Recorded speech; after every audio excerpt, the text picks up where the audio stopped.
দেৰি হ'ল আজি এপইণ্টমেণ্ট দেৰি হ'ল আজি মোৰ ব্লাড ৱৰ্ক আছে টেষ্ট কৰিব আহিছোঁ মোৰ ব্লাডৰ ডক্টৰৰ লগত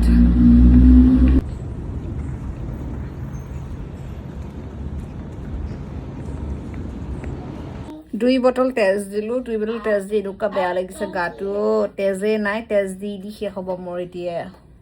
মাত্ৰ 2 বটল তেজ দিওঁ জানেনে ইমান গাটো বেয়া লাগিছে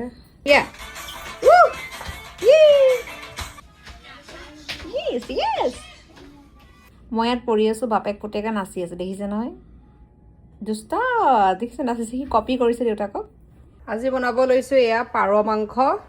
ভাবিছোঁ দুভাগ কিয় এইটো হ'ব একে চিম্পল ভেদিক আৰু দেউতাকৰ কাৰণে আৰু এইটো বনাম মই একদম আসামী জালুক গুটি দি পুৰা একদম ধুনীয়াকৈ আৰু লগতে অলপ আলুও লৈ লৈছোঁ যিহেতু মই আলু ভাল পাওঁ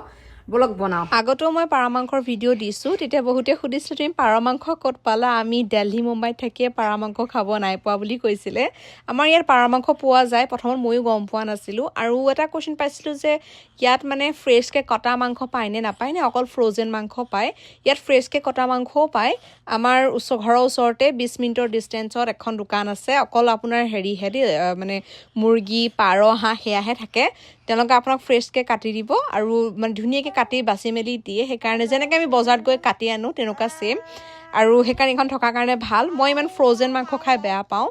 আজি কি হ'ল জানেনে মোৰ যোনখিনি বনালোঁ সেইখিনিহে বেছি টেষ্টি হ'ল আৰু ৰেডিকটৰ যোনখিনি চিম্পলকৈ বনাই দিছিলোঁ একোৱেই দিয়া নাছিলোঁ একে খালি অকণমান জিৰা পাউডাৰ আৰু নিমখ আৰু কি দিছে হালধি দি পেলাই বনাইছিলোঁ হাজবেণ্ডে কৈছে এইখিনি আজি বেছিয়ে চিম্পল হ'ল বুলি কৈছে আৰু মোৰখিনি বোলে বেছি টেষ্টি হ'ল এনেকৈ বুলি কৈছে আৰু বেদিকো মোৰখিনিহে খালে কিন্তু বাকী তেওঁ সেইখিনি খাই দিলে তেওঁক এটা কমপ্লেইনো কৈছে মানে মঙহটো কম বুলি কৈছে হাড়বোৰহে বেছি তেওঁ কৈছে মই ইমান হাড় পাইছোঁ মই কৈছোঁ ইয়াৰ মাংসটোৱে তেনেকুৱা হয় আমাৰ লোকেল মুৰ্গীটো তেনেকুৱা মঙহটো কম হাড়টো বেছি নহয় জানো এতিয়া মোক মানে যিহেতু জানে আপোনালোকে মোৰ তেজৰ কাৰণে অসুবিধা হৈ আছে এইটো সময়ত সেইকাৰণে মানুহজনে কৈছে এতিয়া সপ্তাহটোত মানে যিমান পাৰোঁ মানে পাৰ মাংসই খাম কাৰণ মই আপোনাৰ ছাগলী নাখাওঁ ভেড়া মাংস নাখাওঁ ৰেড মিট যিহেতু নাখাওঁ সেইকাৰণে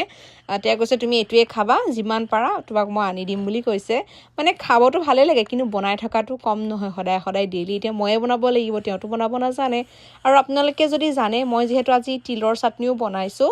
ভাবিছিলোঁ কি বনাওঁ যিহেতু তিল আছিলে বুলি মনত আছিলে মই তিলখিনি চাটনি বনাবৰ কাৰণেই আনিছিলোঁ কিন্তু নাজানো যে কেনেকৈ বনাব লাগে ভাবিছিলোঁ বুট বা মটৰ দি পেলাই বনাম বুলি ভাবিছিলোঁ তাৰপিছত ভাবিলোঁ যে নাই আজি একদম চিম্পলকৈ বনাওঁ মটৰটো দিয়া হোৱা নাই একদম চিম্পলকৈ বনাইছোঁ ভিডিঅ' ইউটিউবত চাই লৈছোঁ আৰু কেনেকৈ বনালে আৰু কি প্ৰকাৰৰ বনাব পাৰি মোক কমেণ্টত জনাবচোন দেই মই ট্ৰাই কৰি চাম আৰু এতিয়া মানে কেতিয়াবা অকণ নতুন বস্তু খাবলৈ মন যায় ন এইটো সময় আজিৰ কাৰণে ডিনাৰ ইমানেই বাই বাই